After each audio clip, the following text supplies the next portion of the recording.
زکوٰۃ انتہائی اہمیت کا حامل رکن ہے اور اسلام کے 5 بنیادی ارکان میں سے ایک رکن اور ایک بنیادی ستون ہے۔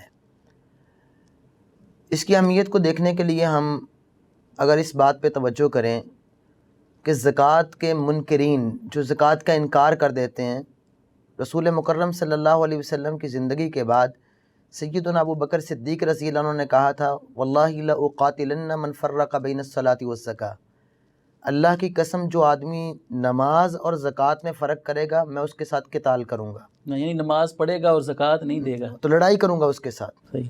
یعنی یہ اگر کوئی شخص زکوٰۃ نہیں دیتا تو حاکم وقت اس کے ساتھ قتال کرے، لڑائی کرے اور اس سے زبردستی بھی زکوٰۃ وصول کرے تو یہ اسلام کے اندر حق ہے۔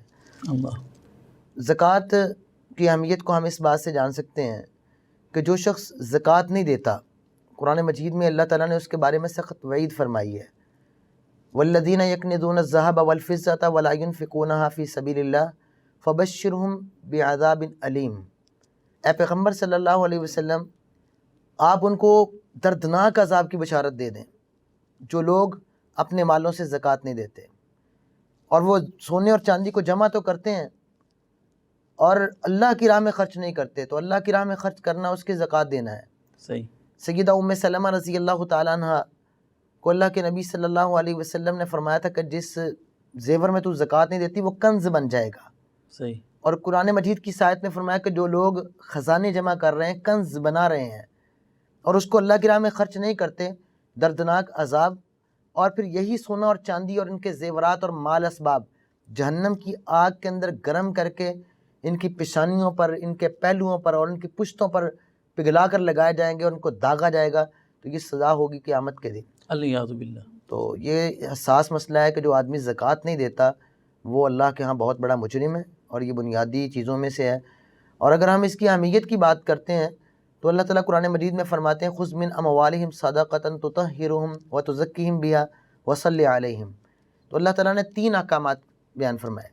جی۔ خذ من اموالہم صدقہ، کیا پیغمبر آپ ان سے زکوٰۃ لیں، نتائج 3 نکلیں گے، تطہرہم، آپ ان کو پاک کریں گے، وتزکیہم، ان کا اندرون بھی پاک ہو جائے گا، صحیح، یعنی مال تو پاک ہوگا مال بھی پاک ہوگا، جی۔ انسان کا باطن بھی پاک ہوگا، اور آپ ان پر رحمت کی دعا کریں، آپ کی رحمت کی دعا ان کے لیے سکونت کا باعث بنے گی۔ ماشاء۔ اور نبی مکرم صلی اللہ علیہ وسلم کے پاس صحابہ زکوٰۃ لے کے آتے تو اللہ کے پیغمبر صلی اللہ علیہ وسلم ان کے لیے رحمت کی دعا کرتے۔ اللہ اکبر۔ جیسے ایک صحابی مال لے کے آیا تو آپ نے فرمایا اللہم صلی علی آل ابی اوفا، اے اللہ آل ابی اوفا پر رحمت نازل فرما دے، تو پیغمبر کی رحمت کی دعا ان کے لیے سکونت کا باعث ہے۔